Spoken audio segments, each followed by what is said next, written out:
Hello दोस्तों, स्वागत है आपका आपके channel something new in education पर।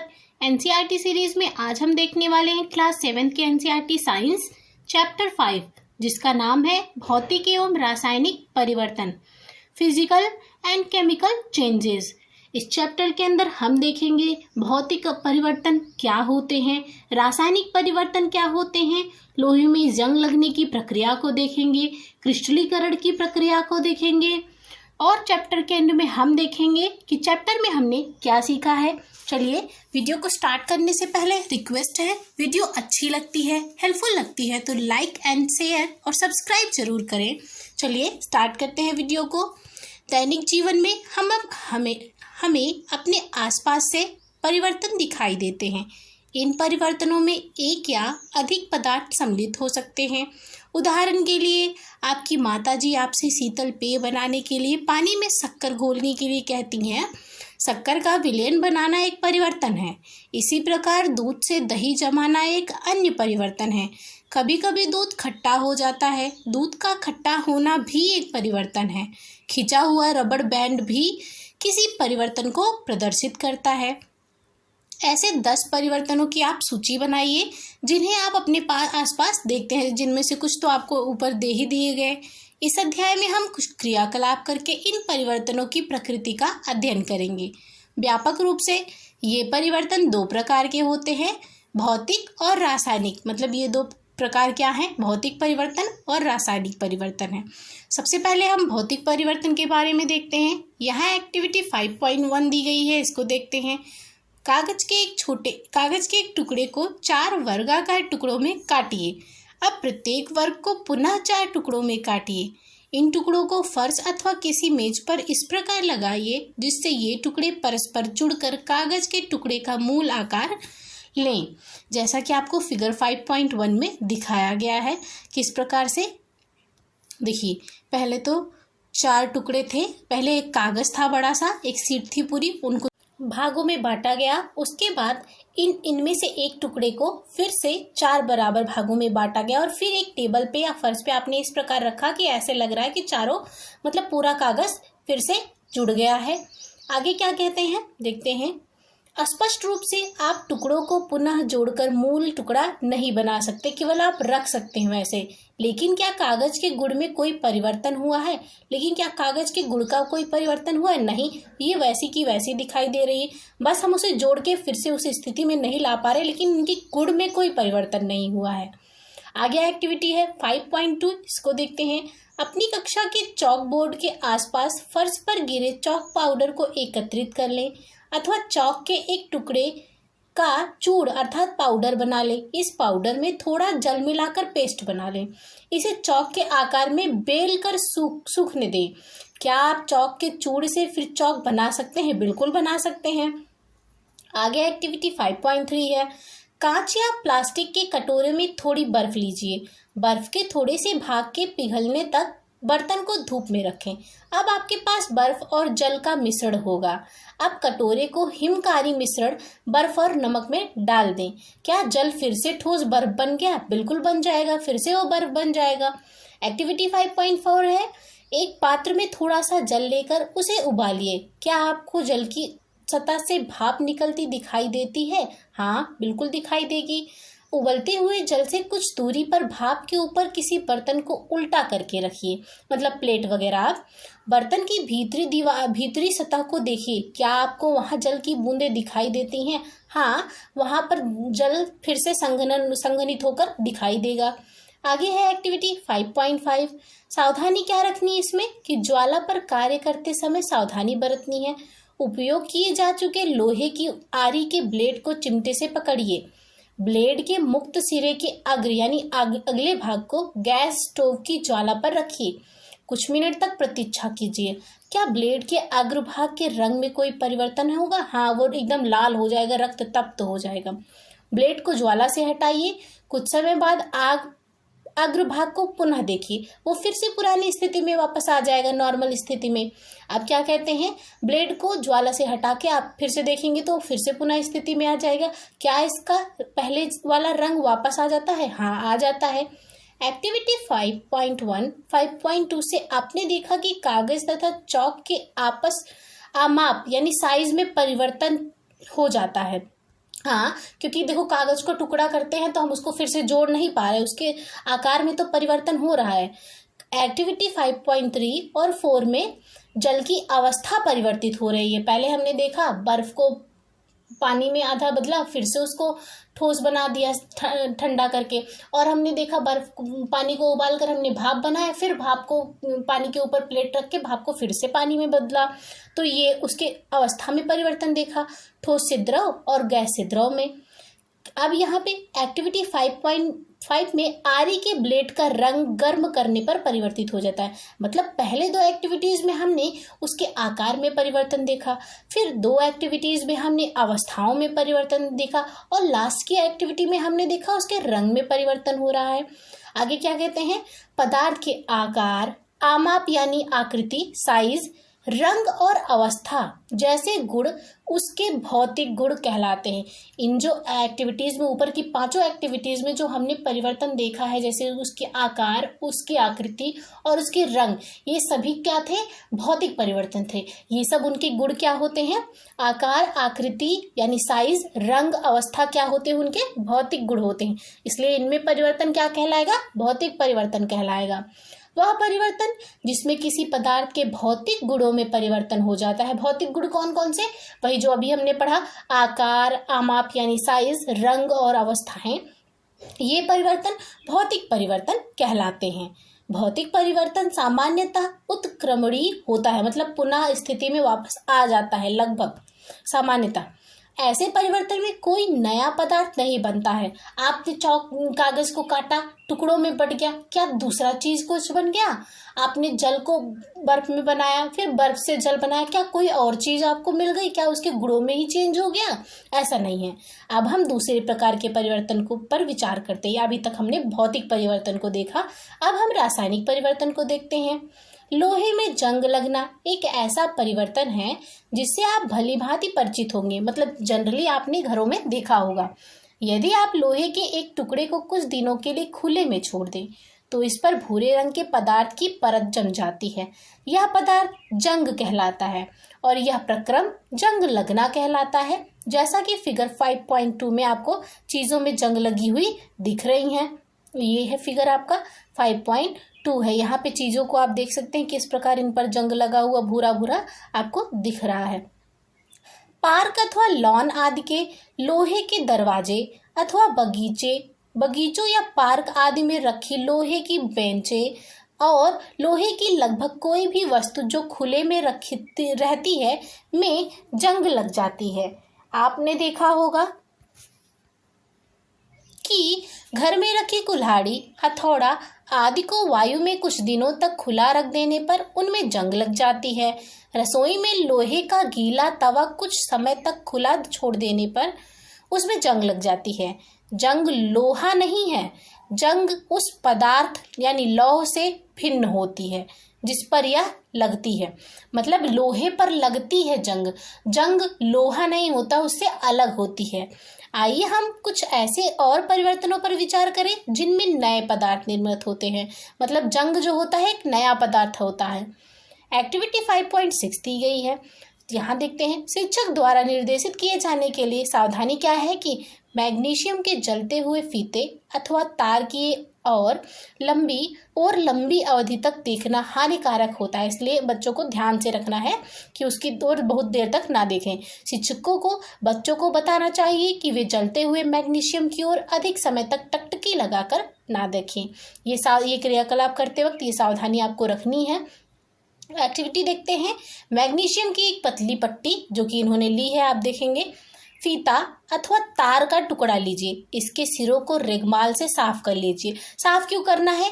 क्योंकि अगर उस पर कोई अशुद्धि लगी होगी तो वो साफ हो जाएगी। आगे कह रहे हैं, सिरे को मोमबत्ती की लौ के पास लाइए, जैसा कि अभी आपने नीचे फिगर में देखा वहां पे जलाया जा रहा था।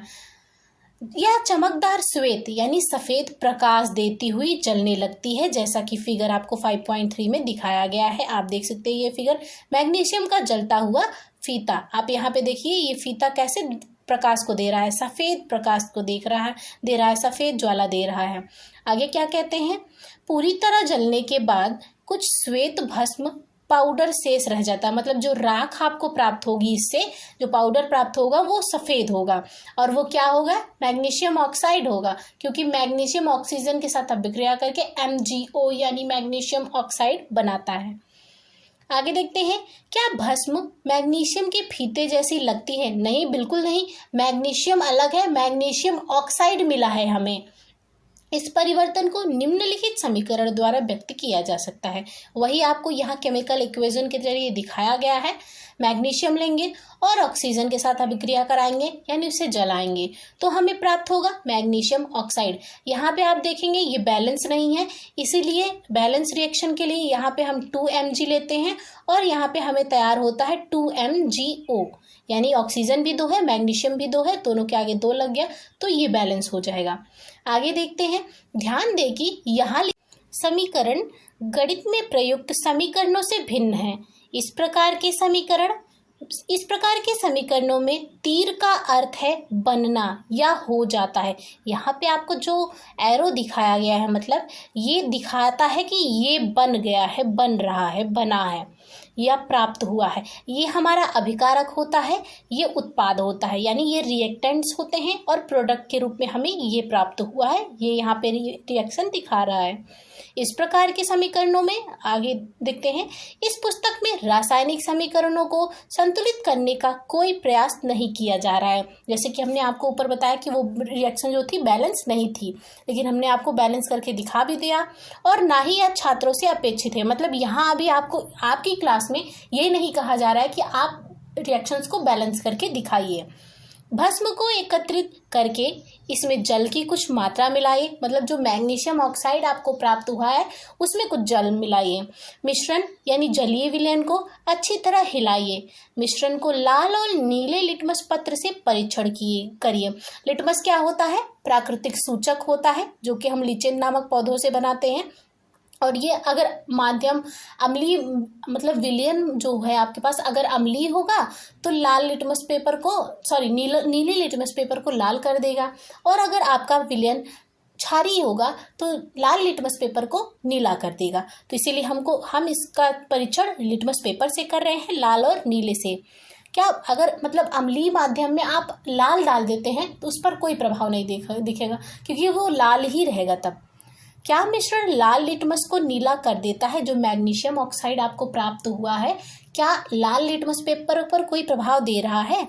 क्या मिश्रण नीले लिटमस पेपर को लाल कर देता है, ये पूछा जा रहा है। इस परीक्षण के आधार पर आप जलीय विलयन को किस रूप में वर्गीकृत करेंगे, अम्लीय अथवा क्षारीय? आप देखेंगे कि मैग्नीशियम ऑक्साइड जो है धातु का ऑक्साइड है और धात्विक ऑक्साइड जो होते हैं क्षारकीय प्रकृति को होते हैं, इसलिए वो लाल लिटमस पेपर को नीला कर देगा, लेकिन नीले लिटमस पेपर पर प्रभाव नहीं दिखेगा। क्यों? क्योंकि नीले को नीला ही कर रहा है, इसलिए आपको प्रभाव नहीं दिख रहा है, और लाल लिटमस को नीला करेगा तो आपको रंग परिवर्तन दिखेगा। और हम जानते हैं ये बात कि धात्विक ऑक्साइड यानी मैग्नीशियम ऑक्साइड है, यहाँ पे वो धात्विक ऑक्साइड और धात्विक ऑक्साइड जो होते हैं क्षारीय प्रकृति के होते हैं और अधात्विक ऑक्साइड अम्लीय प्रकृति के होते हैं। इन्होंने पूछा आप इसको अम्लीय अथवा क्षारकीय कहेंगे, तो हम इसको क्षारकीय कहेंगे। आगे देखते हैं, भस्म को जल में घोलने पर नया पदार्थ बनाती है। इस परिवर्तन को निम्नलिखित समीकरण द्वारा लिखा जा सकता है। कैसे? मैग्नीशियम ऑक्साइड और जल को हम मिला रहे हैं, प्रोडक्ट के रूप में हमें क्या प्राप्त हो रहा है? Magnesium hydroxide. अब ये हमें क्या प्राप्त हो रहा है? ये क्षार प्राप्त हो रहा है। क्या प्राप्त हो रहा है? क्षार प्राप्त हो रहा है। जैसा कि आपने अध्याय 4 में पढ़ा था, मैग्नीशियम हाइड्रोक्साइड एक क्षारक है, आप ये पढ़ चुके हैं। अतः मैग्नीशियम ऑक्साइड एक नया पदार्थ है जो मैग्नीशियम के जलने पर बनता है। मैग्नीशियम हाइड्रोक्साइड एक अन्य नया पदार्थ है जो मैग्नीशियम ऑक्साइड को जल में घोलने पर बनता है। आप यहाँ पर देख रहे हैं एक के बाद एक आपको नई वस्तुएं, नए पदार्थ मिल रहे हैं, नए रूप मिल रहे हैं। ऐसा नहीं है कि वो पुरानी चीज आपको मिल रही है। यहाँ उसका रूप ही बदल जा रहा है, यहाँ उसका गुण ही बदल जा रहा है, यहाँ उसकी प्रकृति ही बदल जा रही है। ऊपर हमने देखा था उनके गुण नहीं बदलते, उनके आकार, आकृति, रंग परिवर्तित हो रहे थे, लेकिन उनकी क्वालिटीज डिफर नहीं हो रही थी। लेकिन यहाँ पे तो इनके गुण ही बदल जा रहे हैं, नए पदार्थ ही आपको प्राप्त हो रहे हैं। यहाँ एक्टिविटी 5.7 दी गई है, इसको देखते हैं। शिक्षक द्वारा निर्देशित किए जाने के लिए कांच के गिलास या कटोरे अथवा चौड़े मुंह की बोतल में लगभग आधा कप पानी लेकर उसमें 1 चम्मच कॉपर सल्फेट CuSO4 निकालें, जिसे हम नीला थोथा कहते हैं। इसका घोल लीजिए। इस विलयन में, मतलब यहाँ पे आप एक चीज और देख सकते हैं कि कॉपर सल्फेट को क्या कहते हैं, नीला थोथा कहते हैं। तनु सल्फ्यूरिक अम्ल यानी डाइल्यूट H2SO4 लीजिए कि कुछ बूंदे मिलाइए, इसमें मिलाइए आपको नीले रंग का विलयन मिल जाता है। आप यहाँ पे देख सकते हैं कॉपर सल्फेट और सल्फ्यूरिक अम्ल के घोल का रंग क्या होता है, नीला रंग होता है। एक परख नली अथवा कांच की छोटी बोतल में विलयन का थोड़ा सा नमूना बचा लीजिए। शेष विलयन में एक कील अथवा उपयोग किए जा चुके ब्लेड का टुकड़ा डाल दीजिए जो कि लोहे का है। लगभग आधे घंटे तक प्रतीक्षा कीजिए। अब विलयन के रंग को देखिए, मतलब जो रंग नीला था आप पहले से उसको थोड़ी सी मात्रा रख लीजिए और बाकी में आप कील या फिर ब्लेड डालिए। इसकी तुलना अलग से बचाए गए नमूने वाले विलयन के रंग से कीजिए। जैसा कि आप फिगर 5.4 में यहाँ पर देख सकते हैं कि पहले से आपको विलयन जो कि प्राप्त हुआ था, कॉपर सल्फेट का विलयन नीला थोथा था, और उसके बाद आपने जब आयरन डाला है तो वो प्राप्त क्या हो रहा है विलयन आपको, आयरन सल्फेट, जिसका रंग क्या है, हल्का हरा बताया गया है। लोहे के साथ अभिक्रिया के कारण कॉपर सल्फेट विलयन के रंग में परिवर्तन। कॉपर सल्फेट का विलयन लोहे के साथ अभिक्रिया करके आयरन के साथ क्या बन गया है, आयरन सल्फेट। आयरन ने कॉपर को प्रतिस्थापित कर दिया है। आगे की कक्षाओं में आप अभिक्रियाओं के बारे में पढ़ेंगे तो आपको प्रतिस्थापन अभिक्रिया के बारे में जानकारी मिलेगी। आगे देखते हैं, क्या आपको विलयन के रंग में कोई परिवर्तन दिखाई दिया? हाँ बिल्कुल, उसका रंग हल्का हरा हो गया है। कील अथवा ब्लेड को बाहर निकालिए। ब्लेड भी हम देख रहे हैं भूरे रंग की हो गई, मतलब इस पे जंग लग गया है। आगे देखते हैं, क्या इसमें कोई परिवर्तन दिखाई देता है? हाँ, ब्लेड में भी परिवर्तन हो गया है, इसका आयरन जो है गायब है और इस पर जंग लग गया। आपको जो परिवर्तन दिखाई देते हैं वे कॉपर सल्फेट और लोहे के बीच अभिक्रिया के कारण होते हैं। विलयन का रंग नीले से हरा हो जाना एक नए पदार्थ आयरन सल्फेट के बनने के कारण है। मतलब जो आपको हरा रंग का विलयन प्राप्त हो रहा है वो कॉपर सल्फेट नहीं है, वो आयरन सल्फेट है, और आयरन ने कॉपर को हटा के प्रतिस्थापित कर दिया। इसी को प्रतिस्थापन अभिक्रिया कहते हैं। आगे देखते हैं, लोहे की कील पर भूरा निक्षेप कॉपर या तांबे की परत के कारण होता है। मतलब जो लोहे का वो भूरा हो गया ब्लेड, क्यों? क्योंकि उस पर कॉपर या तांबे का निक्षेप है जो एक अन्य नया पदार्थ है। हम इस अभिक्रिया को निम्न प्रकार से व्यक्त कर सकते हैं। यहाँ इसकी इक्वेशन भी दी गई है, केमिकल इक्वेशन। कॉपर सल्फेट है CuSO4, लोहे के साथ अभिक्रिया कराई जा रही है, आपको आयरन सल्फेट प्राप्त हो रहा है, और क्या प्राप्त हो रहा है, कॉपर। मतलब जो आपने ब्लेड देखा भूरे रंग का, वो उस पर क्या परत चढ़ गई है, कॉपर की परत। यहाँ एक्टिविटी 5.8 है, इसको देख लेते हैं। एक परख नली में लगभग 1 चम्मच सिरका लीजिए, इसमें चुटकी भर खाने का सोडा डालिए। आपको एक बुदबुदाहट की ध्वनि सुनाई देगी। खाने का सोडा क्या होता है? हम पढ़ चुके हैं पहले कि ये क्षारकीय प्रकृति का होता है। सोडियम हाइड्रोजन कार्बोनेट, जिसे हम खाने का सोडा कहते हैं, वो क्षारकीय प्रकृति का होता है। और सिरका जो है एसिडिक नेचर का होता है। आपको एक बुदबुदाहट की ध्वनि सुनाई देगी और गैस के बुलबुले बाहर निकलते दिखाई देंगे। इस गैस को फिगर 5.5 में दिखाई गई व्यवस्था के अनुसार ताजे बने चूने के पानी में से गुजारिए। चूने का पानी तैयार करने की विधि अध्याय 4 में बताई गई थी। मतलब जैसे हमने पानी में घोला था चूने को, फिर उसके ऊपर के पानी को ले लिया था और अवक्षेप को नीचे को छोड़ दिया था, वो कह रहे हैं उसी प्रकार चूने का पानी बनाना है। यहाँ पे आप देख सकते हैं कि कार्बन डाइऑक्साइड गैस जो बन रही है उसको कैसे गुजारा जा रहा है चूने के पानी से। आप देख रहे हैं सिरका और खाने का सोडा मिलाया जा रहा है, उससे कार्बन डाइऑक्साइड गैस निकल रही है और उसको फिर आप देख सकते हैं यहाँ पर चूने के पानी से गुजारा जा रहा है। चूने के पानी से गुजारा जा रहा है। यहाँ पे देखिए कार्बन डाइऑक्साइड को। आगे क्या कहते हैं, आगे देखते हैं। चूने के पानी में क्या परिवर्तन होता है? परख नली में परिवर्तन निम्न प्रकार से होते हैं। किस प्रकार से? यहाँ पे उसका रिएक्शन दिया गया है कि हम सिरका यानी जिसे हम एसिटिक अम्ल कहते हैं और खाने का सोडा लेते हैं, सोडियम हाइड्रोजन कार्बोनेट, दोनों रिएक्शन करके हमें प्रोडक्ट के रूप में कार्बन डाइऑक्साइड और अन्य पदार्थ देते हैं। कार्बन डाइऑक्साइड चूने के पानी के साथ अभिक्रिया करता है। आप यहाँ पे देख सकते हैं चूने के पानी के साथ अभिक्रिया करके क्या देगा। ये देखिए यहाँ पे इक्वेशन दी गई है। कार्बन डाइऑक्साइड चूने के पानी के साथ यानी कैल्शियम हाइड्रोक्साइड के साथ अभिक्रिया करके कैल्शियम कार्बोनेट देती है और जल देती है। आप ये देखेंगे ये प्रक्रिया ज़्यादातर आप जब घर में पहले चूने की पुताई करते थे हम, तो उसमें जो चमक आती थी 1-2 दिन बाद आती थी। क्यों? क्योंकि हम पुताई कैल्शियम हाइड्रोक्साइड की करते थे और जब वो कार्बन डाइऑक्साइड के साथ धीमे धीमे अभिक्रिया करके कैल्शियम कार्बोनेट बना देता था तो उसमें चमक आती थी, और जो कि किसका सूत्र होता है? संगमरमर का भी सूत्र होता है। यहाँ पर देखते हैं ये था कार्बन डाइऑक्साइड और चूने के पानी के बीच की अभिक्रिया, जो कि हमने रिएक्शन देखा इक्वेशन के रूप में।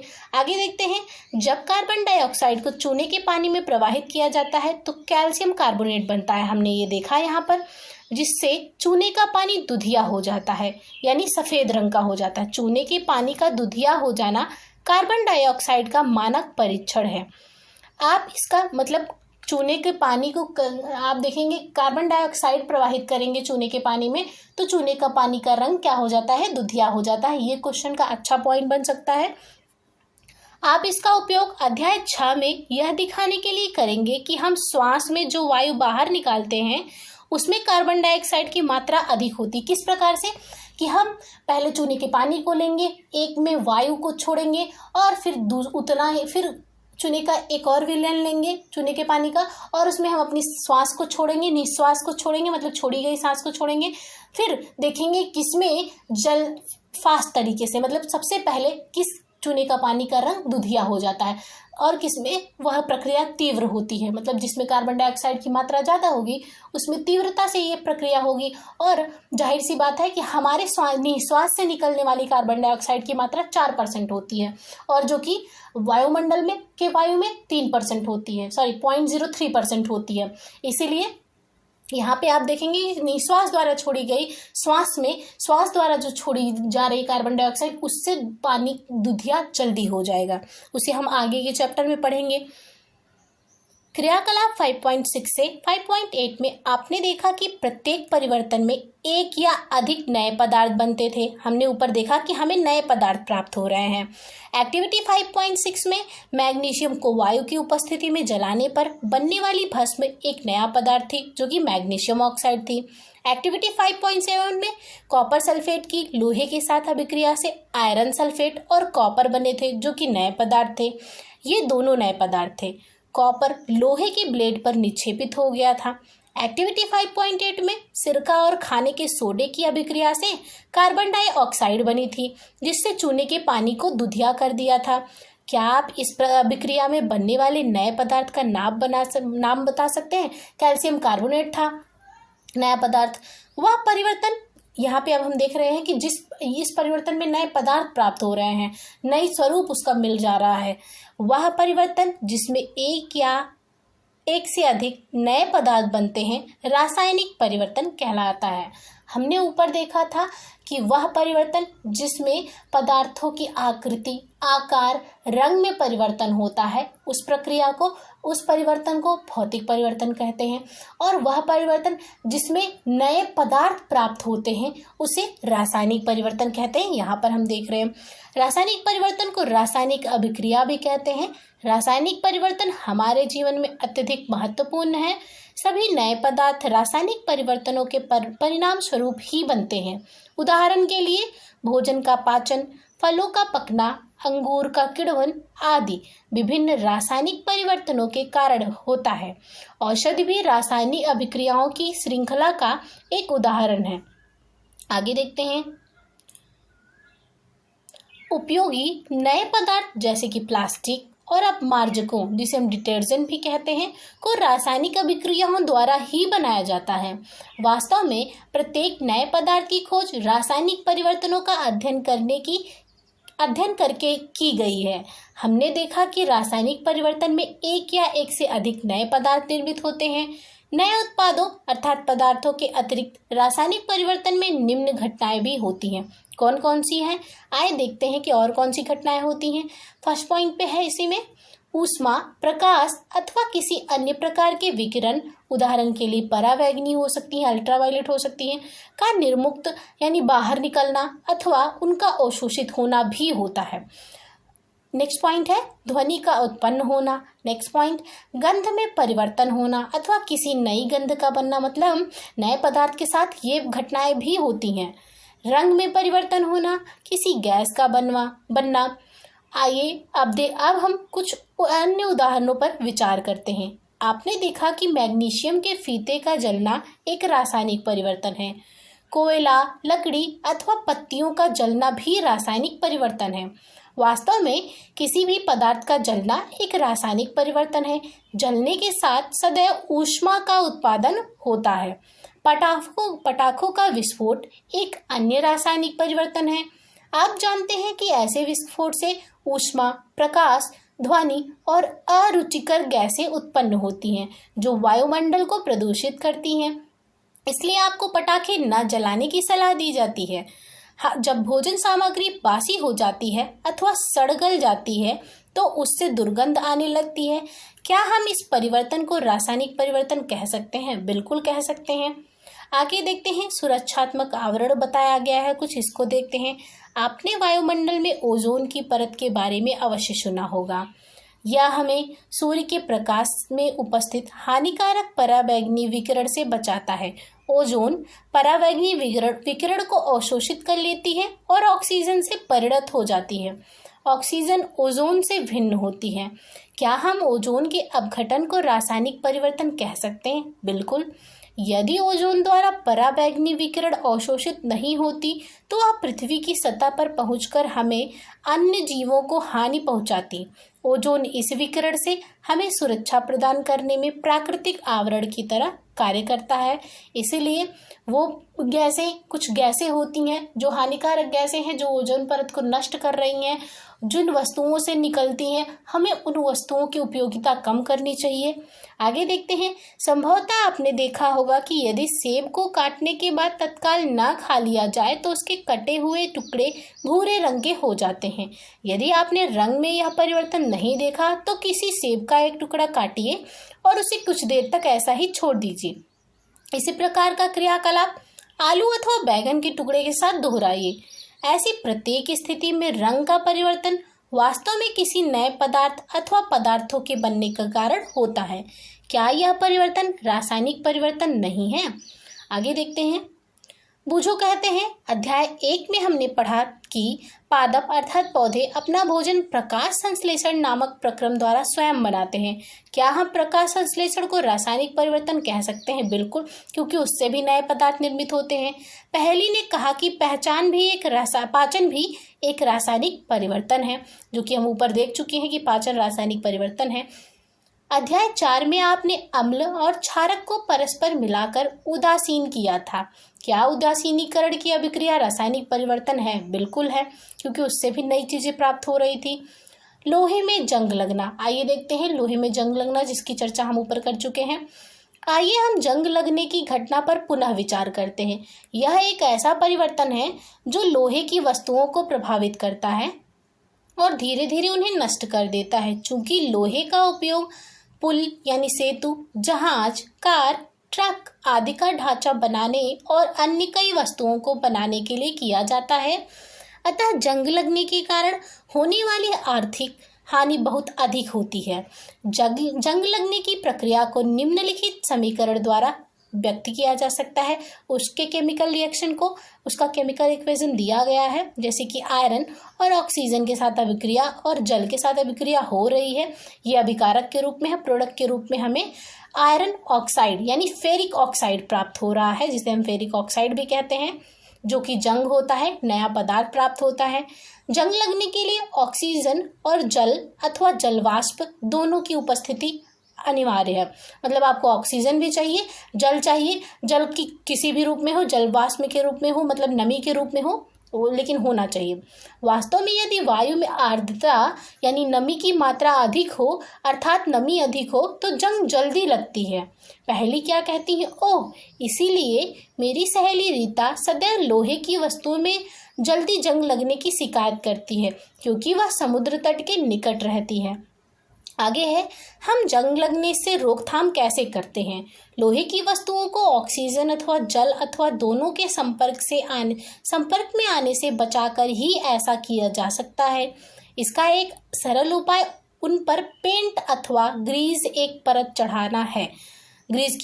चढ़ाना है। वास्तव में लोहे की सभी वस्तुओं पर नियमित रूप से पेंट अथवा ग्रीस की परत चढ़ाते रहना चाहिए, जिससे उनमें जंग लगने को रोका जा सके। एक अन्य उपाय लोहे के ऊपर क्रोमियम अथवा जस्ता, जिसे हम जिंक भी कहते हैं, जैसी किसी धातु की परत चढ़ाना है। लोहे पर जिंक की परत चढ़ाने का प्रक्रम यशद लेपन यानी गैल्वेनाइजेशन कहलाता है। अपने घरों में पानी की आपूर्ति के लिए उपयोग होने वाले लोहे के पाइप यशद लेपित होते हैं, जिससे उनमें जंग नहीं लगता है। नहीं तो वो तो पानी के संपर्क में ज़्यादा रहते हैं, उन पर जल्दी जंग लग जाएगी। क्या आप जानते हैं कि पानी के जहाज लोहे के बने होते हैं और उनका एक भाग हमेशा पानी में डूबा रहता है। पानी के ऊपर के भाग पर भी जल की बूंदें गिरती रहती हैं। यही नहीं, समुद्र के पानी में अनेक लवण भी पाए जाते हैं। लवण युक्त जल जंग लगने के प्रक्रम की दर को बढ़ा देता है। अतः जहाजों पर पेंट करने के बाद भी उन्हें जंग लगने से काफ़ी क्षति होती है। यही नहीं, जहाजों के लोहे के कुछ भाग को बदलना प्रतिवर्ष आवश्यक हो जाता है। क्या आप विश्व में जंग लगने से होने वाली कुल आर्थिक हानि की कल्पना कर सकते हैं? मतलब कितनी ज़्यादा आपको हानि होती होगी जंग लगने के कारण। स्टेनलेस स्टील लोहे में कार्बन और क्रोमियम, निकेल आदि तथा मैग्नीज जैसे धातुओं को मिलाकर बनाया जाता है। मतलब स्टेनलेस स्टील में क्या क्या होता है, कार्बन, क्रोमियम, निकेल और मैग्नीज होता है, और इसमें जंग नहीं लगती है। तो ये बेहतर उसके लिए एग्जाम्पल हो जाए कि उसकी जगह पे इसको यूज करें, लेकिन हर जगह नहीं की जा सकती। आगे देखते हैं क्रिस्टलीकरण की प्रक्रिया को। कक्षा 6 में आपने पढ़ा था कि साधारण नमक अर्थात लवण को समुद्र जल के वाष्पन द्वारा प्राप्त किया जा सकता है। इस प्रकार प्राप्त होने वाला नमक शुद्ध नहीं होता है। इसके क्रिस्टलों के आकार को स्पष्ट रूप से नहीं देखा जा सकता तथा किसी पदार्थ के शुद्ध क्रिस्टल उनके विलयन से प्राप्त किए जा सकते हैं। यह प्रक्रिया क्रिस्टलीकरण कहलाती है। किसी पदार्थ के शुद्ध क्रिस्टल उनके विलयन से प्राप्त किए जा सकते हैं। इस प्रक्रिया को क्या कहते हैं? क्रिस्टलीकरण कहते हैं। यह भौतिक परिवर्तन का एक उदाहरण है। मतलब उस पदार्थ का गुण नहीं बदलता है, केवल उसका स्वरूप बदलता है। आगे देखते हैं, सावधानी क्या रखनी है आपको। केवल तनु सल्फ्यूरिक अम्ल का ही उपयोग करें। मतलब डाइल्यूट, बहुत उसकी कंसंट्रेटेड मात्रा ना ले, सांद्रित मात्रा ना ले। जल को उबालते समय सतर्क रहें। एक्टिविटी है 5.9, क्या है, में अम्ल का उपयोग किया जाना है, अतः इसे शिक्षक की उपस्थिति में करना है। ये सावधानी आपको रखनी है। किसी बीकर में लगभग 1 कप जल लीजिए और उसमें तनु सल्फ्यूरिक अम्ल की कुछ बूंदें मिलाइए। जल को गर्म कीजिए। जब जल उबलना आरंभ कर दे तो इसमें धीरे धीरे कॉपर सल्फेट का चूर्ण निरंतर चलाते हुए मिलाइए। जैसा कि फिगर 5.6 में आप देख सकते हैं कि क्रिस्टल आपको यहाँ बनते हुए दिखाई देंगे, कॉपर सल्फेट के क्रिस्टल यहाँ पे। आगे देखते हैं, कॉपर सल्फेट का चूर्ण मिलाना तब तक जारी रखें जब तक कि उसमें और कॉपर सल्फेट घुलना संभव ना हो। मतलब एकदम संतृप्त विलयन आपको प्राप्त हो जाए। विलयन को फिल्टर पेपर की सहायता से छान लीजिए। इसे ठंडा होने दीजिए। जब विलयन ठंडा हो रहा हो तो उसे हिला डुला कर या अन्य किसी प्रकार न छेड़ें। कुछ समय बाद विलयन को देखिए, क्या आपको कॉपर सल्फेट के क्रिस्टल दिखाई देते हैं? यदि नहीं तो कुछ और समय तक प्रतीक्षा करें। आपने भौतिक और रासायनिक परिवर्तनों के बारे में पढ़ा। अपने आसपास दिखाई देने वाले परिवर्तनों को भौतिक अथवा रासायनिक परिवर्तनों के रूप में पहचानने का प्रयास कीजिए। यह आप कर सकते हैं। अब हम देखते हैं कि हमने चैप्टर में क्या सीखा है। फर्स्ट पॉइंट है, परिवर्तन 2 प्रकार के हो सकते हैं, भौतिक अथवा रासायनिक। नेक्स्ट पॉइंट है, भौतिक परिवर्तन में पदार्थों के भौतिक गुणों में कुछ परिवर्तन होते हैं। इन परिवर्तनों में कोई नए पदार्थ नहीं बनते हैं। ये परिवर्तन उत्क्रमणीय हो सकते हैं, मतलब वापस भी उस अवस्था में आ सकते हैं। नेक्स्ट पॉइंट है रासायनिक परिवर्तनों में नए पदार्थ बनते हैं। नेक्स्ट पॉइंट, कुछ पदार्थों को क्रिस्टलीकरण के द्वारा उनके विलयनों से शुद्ध अवस्था में प्राप्त किया जा सकता है। तो ये था हमारा चैप्टर नंबर 5, भौतिक एवं रासायनिक परिवर्तन। वीडियो अच्छी लगी हो, हेल्पफुल लगी हो तो लाइक, शेयर एंड सब्सक्राइब करना ना भूलिएगा। Thank you for watching.